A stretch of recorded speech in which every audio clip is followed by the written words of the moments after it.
Hello guys, welcome back to my channel DP Design. As you can see in the screen, we are going to teach you how to draw a part from a CSWA examination. Okay, so I have one sample paper from CSWA from Solidworks. So here is the problem and this is the question and you have to solve this question. And it is asking what is the overall mass of the part by giving all this information and inputs, right? So we have to do part modeling from this drawing, and then we have to give the answer which is the correct answer. Okay, so all the information is there, you have to follow that. As I have taken the screenshot from that, and I'm going to draw the part over here. I'm not using my superpowers to draw this part. I'm drawing this as I am assuming I'm the beginner. Okay, so as you can see, this part, to start this part, I'm using one basic command which is a rectangle. Okay, so it will give me the boundaries of this part, okay, which is required. Now as you can see, there is a B and C also there in the extrude command. So what are those? How to give the equations, right? For that also I am using this CSWA paper so that you can understand better. So for this rectangle, I am going to give the construction because it is not going to be in my sketch, but to set the boundaries only, right? So this is your A, this is your B. Let's say this is my A, and if you want to create a global variable, if you want to create the equation, what you should do, whenever you are giving the dimension, just put the equal, and whatever you want to write, okay, as a nomenclature or the notation, you can just write that. Okay, let's say I'm going to insert the A and I will click on the earth. Okay, this earth means global variable. Now you can give the dimension which will directly connect it to the A, okay, notation. So let's say my A is 81 right now. Okay, done. Okay, 81 done. Then my B is 57. Give the equal, give the B, and set OK. Create a new global variable. Okay, and 57. Done. Now I'm going to start from this portion. Okay, this line I'm going to start. So what you can do, you can just wait. This image is very far, so it will be better if it's visible very easily. Okay, I'm going to give some okay, this is not needed right now. This is cool. Now I'm going to start this line. One line I have to draw something like this, going upper side. I'm creating only boundaries. Okay, it is not connected to the upper side. As you can see, this is a far away. Okay, so this common mistake some guys are doing, so I want to highlight that. Please avoid that. Okay, and yeah, you are good to go. It is a 10 and okay, this is the tangent shortcut. Okay, whenever you are pointing to the point, line and point, it will create automatically a tangent arc. Okay, and yes, these are some basic techniques. When you will become expert, you will get to know. Okay, now okay, I'm already done now.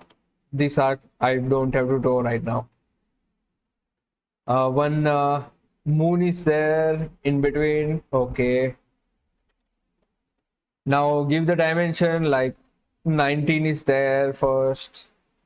19. Okay, 45-degree chamfer. You can give the chamfer, but for your information, I'm doing by sketch only. Okay, 7. This hole is a 14 mm. This hole having dimension of 14 mm. Also, this also 14 mm. Done. Now this chamfer is also 7 mm and 45. Okay, No, sorry. 45 degree. What is the total distance? 32. This and this 32. Okay, I'm done. This and this having a degree of 10 degree. This having the dimension of R19, 29. Okay, this is a 45. Okay, 5. I have to give. Why this is not fully defined? Why? Because you are not giving the distance of this arc. Okay, which is a 14 mm. Yeah, good to go. Now as you can see, we set up, okay, this dimension is also remaining, which is 24. Now there is not an angle over this side, so what you can do, you can just give the distance which is given already, and you can pull it out here.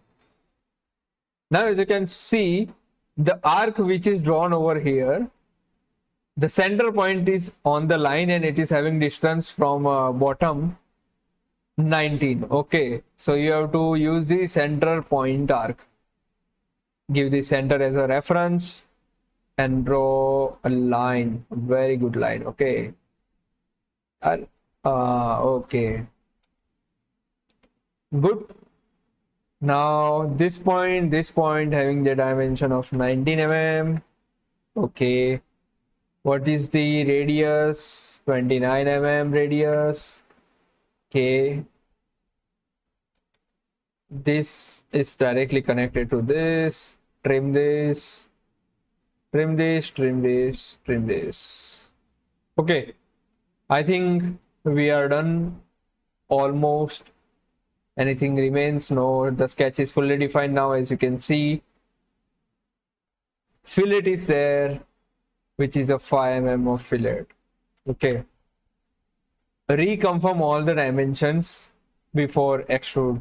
Okay, so you can just go to extrude and yeah, oh sorry, revolve it was. So always do it from a mid plane. What is the dimension? 43 mm, but I am going to give the as a global variable, which is a C.